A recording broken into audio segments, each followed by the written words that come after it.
Hi, happy National Ashley's birthday month. No, I'm just kidding. Happy November. I told you guys November 1st, Christmas is up and it's up. So November is one of the many months, that it acknowledges is epilepsy. And so that's important to me because I have epilepsy. All of those of you that know me pretty much know that I have epilepsy, and obviously that's a big deal for me, and that makes me me. So I'm gonna give you a background of how I found out that I had epilepsy. So I was 19 years old. I got married at 18 years old. It's a long story. Whole nother video that we will talk about, I'm sure, sometime. And we were 6 months into marriage, and I was vacuuming and I had a seizure. And I woke up on the floor, and there were paramedics around me, and they were cutting up my favorite sweatshirt and they were asking me questions, and I remember it was really hard because I couldn't answer them, and I knew they were simple and I should be able to answer them, but I couldn't answer them. And they had oxygen on me and stuff like that. And still to this very day, I know it sounds weird because I even work in the medical field because I know what oxygen smells like, but it's weird when I'm playing with the kids and I smell like one of those big balls and stuff, latex smell. It'll bring me right back to that moment. I don't know. So I went to the ED. He was in the military at the time, and they're very harsh. Obviously, I don't even know if they were harsh, but you're at a tender time, and at 18, 19, I was 19. Nothing's supposed to be wrong with you. You're supposed to be unstoppable. You're fine. The biggest issue you're supposed to have is menstrual cramps. And so they were oh, 1 out of every 10 people in this world have a seizure at some point in their life. So I'm sure you're fine. It's just your seizure you were supposed to have. It's oh, okay, cool. That's my seizure. And they're okay, but so you're gonna be discharged, but we're gonna set up all these appointments to make sure you don't have epilepsy, but pretty sure you're just 1 out of the 10. It's okay, cool. So I did the first, what they call it is an EEG, and they just hook a lot of electrodes to you, and they try to make you have seizures. And we did that, and I didn't have a seizure, and they were gonna do a sequence of 3 of them, and one just trying to induce a seizure. And I didn't have a seizure, so I was cool. Again, I'm 1 out of 10. I was super freaked out though. And I think my parents came in right after it. So I was scared. I mean, I just moved away. I was a scared little girl. My husband was there for me, of course, but I was 19. I just wanted my mom, no offense to you, Dad, but I just wanted my mommy there. I still, every time, spoiler alert, I had epilepsy. But anyways, so I didn't have a seizure, so I was oh, I'm good. And I called and I was hey, so when am I supposed to get sleep deprived? And they were they didn't tell you? And I was what? So I came in, and they to see the neurologist, and he was skinny and cold, and young, and that's how I'll always have him. And my world just kind of stopped because he was just okay, so yeah, you failed, you have epilepsy. And I was what? He's like, yeah, you have epilepsy. So like, it's gonna be really hard for you to have babies because they're all probably gonna have like cleft palates disorders. Probably shouldn't just like have kids because they're gonna be like messed up. You're probably, you know, gonna die of like seizure. You're not gonna be able to drive for a while we figure out your meds, and like, yeah, good luck in life. Remind you, perception is everything, but as a 19-year-old, this is how I understood it. This is how, so I was heartbroken. Heartbroken. I couldn't drive. My world just changed. I was supposed to be, I was supposed to be going to school. I didn't really know anyone. I had one friend. The rest, you know, like I was like all by myself. Like, my husband, my friend watches these. We're still buddies. I love you, Olivia. Now I was being told I was going to be on medicine forever. I wasn't going to be able to drive for 6 months. I was 19. I was supposed to be healthy. I had a twin brother. He was healthy. I was supposed to be a wife. I was supposed to be a mom one day. I was supposed to live forever. I wasn't, you know, no one in my family had epilepsy, but he was telling me this was genetic and no one had it. And I was so confused and I was just like a mess. And I got handed pills right away. And these pills like were supposed to cause like weight gain and hair growth. And we were trying to laugh about it, but like we couldn't, like we were laughing and we were crying and it was hard. And I had all this energy, and then once I opened those pills, I didn't have energy, and it made me this different person. And so some of the side effects of this medicine, I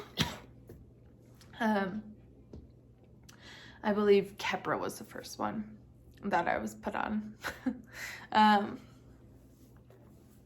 I think. I don't know. We should have kept better track. But we were just babies, and we were just babies, and we were all alone. And when you're just babies and you're all alone, you just don't know any better, you know? And hindsight's always 20/20.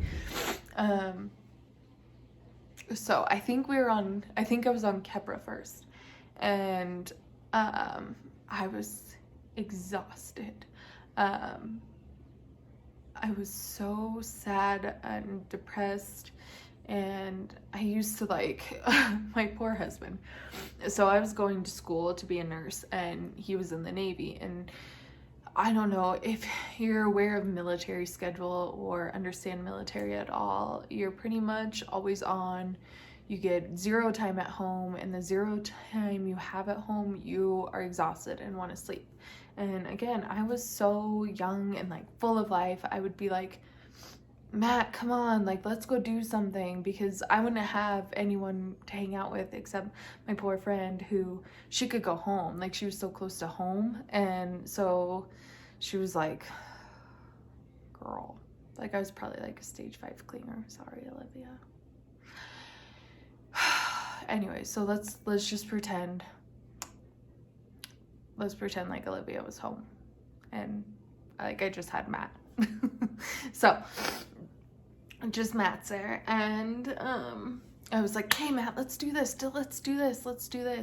and then so Matt would get home, and part of him was probably like a little bit happy because all I wanted to do now was sleep, but he had to deal with this girl who just like wanted to sleep, and then this girl who used to have all this energy and was going to school and was used to getting really good grades was depressed. I just wanted to sleep. I had 0 interest in going to school.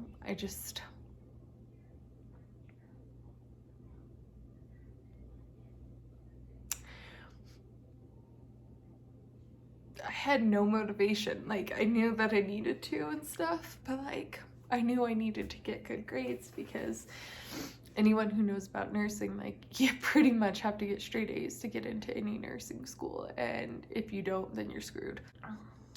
But I just, like, I did not want to get out of bed. I was so depressed, and I just, like, I couldn't take a bath anymore. It was just like little things that I couldn't do anymore without being supervised. If like simple things, like if a shampoo bottle dropped or anything like that, Matt would come running in because he thought maybe I was having a seizure. So he had the stress of his job and then the stress of me constantly on him, like, is she having a seizure? Is she okay? Is she gonna be okay? Is she just gonna die on me now? Like, he didn't sign up for that. Yeah, like in our vows it says in sickness and in health. Yeah, in sickness and health. I think that's how they go. We've done it this whole time. I can't, but you know. But now that was like true 6 months into our vows. And I ended up having another seizure, and it kept pushing back the dates, and we had to keep upping my medicine, and I kept having to walk to school. And if you know anything about Washington State, you know that, and we lived on like the Seattle, of course, because he was in sub, so you'll have to live by the ocean, and if you know anything about that area, it just likes to rain. So I would, and we lived, you know, we didn't live by like transportation, and so I would just walk my happy ass to the school, and in the rain, and that was just a blast. To school I didn't want to go to stuff I was just like, I felt really sorry for myself. I felt sorry for him. It was a really rough time. And then just the care we got was just really sad. And again, I cannot tell you if it was good care. We really don't know, but because of that, I don't think it was good care. I don't know. It's hard to say here, there. You can't like really blame people because we were so young, but we just were not given facts. And so we went to the guy and we were like, hey, to the neurologist, and I was like, hey, I'm sick of having seizures. I just want to be on medicine that's been there a long time, that's tried and true. I don't want to be on experimental meds, because I thought I thought Keppra was like a experimental drug, and I was like, I just want to be on one, you know, that's been there. And so then he put me on one called Dilantin, and that one has horrible side effects too. And so he put me on that one, and like he didn't care. He was just like, whatever. He didn't care to educate us. He just like, again, he just wanted to tell us like Harry, and like he didn't care, and that felt really, really bad. And just like, I don't know. So I kept having seizures. I kept not being able to drive. I would get the privilege to drive and then have another seizure. And I'm so thankful to God, because I never hurt anyone. Every time I did get a drive, and then I would end up having a seizure, it was in a safe place. I scared a lot of people. I did it in movie theaters. I did it in Target multiple times. I worked at Target, which was messed up one time. Can I just say, like, I had a seizure in Target once where I worked, and like the people at Target where I worked just like freaking abandoned me. like just abandoned me. So luckily I had this guy who was like my brother, who we still talk to today. And somehow I was able to get a hold of him, because Target just like left me, and they like didn't care. They didn't send my phone with me. It was just like locked up in my locker, and I was like stranded at the ED, and they were like, it's fine. Like literally stranded at the ED. Obviously there's no skeletons at the ED. Like I get that. But like, what?